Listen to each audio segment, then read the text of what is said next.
have all these different type of screens you can select in your properties panel down here.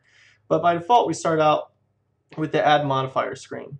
So if we click Add Modifier here at the top, you'll see all these really interesting modifiers which we can apply to our object we have selected. The most common one you'll be using is the Subdivision Surface. So if I select that, you'll see that it is now taken this cube, which consisted of only a few faces, and it has doubled the amount of faces on that cube, as well as kind of gravity forced it inwards to almost like it's kind of molding it. We can control how many times this subdivides over here. So if I bump the one that says view up to 3, you'll see that it continues to multiply the amount of faces that this object is using each time. If I bump this up to say 5 or so, and then I hit our render button here, you'll see that this has certainly not rendered with as many faces as appears in our regular 3D view. And that's because the render value is set to 2. But if we bump that up to 5 and then hit the render button, it now does what it's supposed to. So what this lets us do, if I go over here and change this back to 3D view, what this lets us do is be able to manage our resources and work with a low amount of polygons, but know that when it renders out, it's going to render out smooth.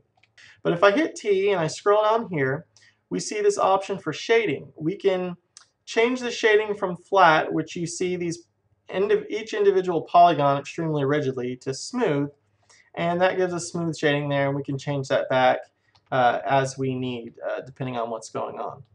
The process of adding a subdivision surface modifier and then adding smoothing is so common that I created a hotkey for it.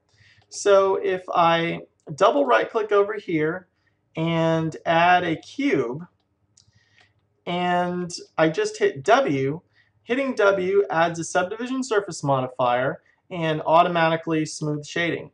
So then we can just bump up these values to what we want, and we've got the same as that there.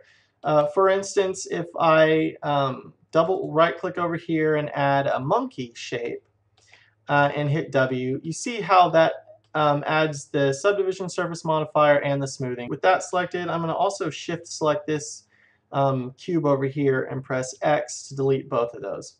So then if I click back on our previous cube, you'll see some icons in the top here. This eye icon allows us to turn off and on the visibility of this modifier's effect on this cube. And then likewise, if I turn the render button off, then when we click render down here, the effect will not render on the cube. So I'll turn those back on. So I'm going to hit Shift C to reposition my 3D cursor back at the center. And let's go over one more modifier. If you have something selected and you hit D, that will duplicate it. You can then shift select other things and duplicate them, or just select them individual things and just keep hitting D to duplicate as many things as you want. If you want to add an array modifier, we could go to Add Modifier and Array, and you'll see when we added that array modifier to that cube there, we now have two modifiers, a subdivision surface and an array modifier. But you'll see that the array modifier made it as though there was two cubes there. Now we can increase the count of the array right here, and you'll see that more and more keep showing up. But it's important to note that those extra cubes aren't really there so much in reality in the way that these individual object cubes are here. So if we have this cube selected and we turn off the visibility of that array, you'll see that this is just the effect of this array modifier here. So we can increase the amount of times that this array increases. We can also change the offset of the X, Y, or Z of the array like this. And there's a lot of interesting other things that the array can do. The hotkey for adding an array is Shift D. So you can kind of think of Shift D as a more fancy, just regular D to duplicate. So that's kind of the logic behind that.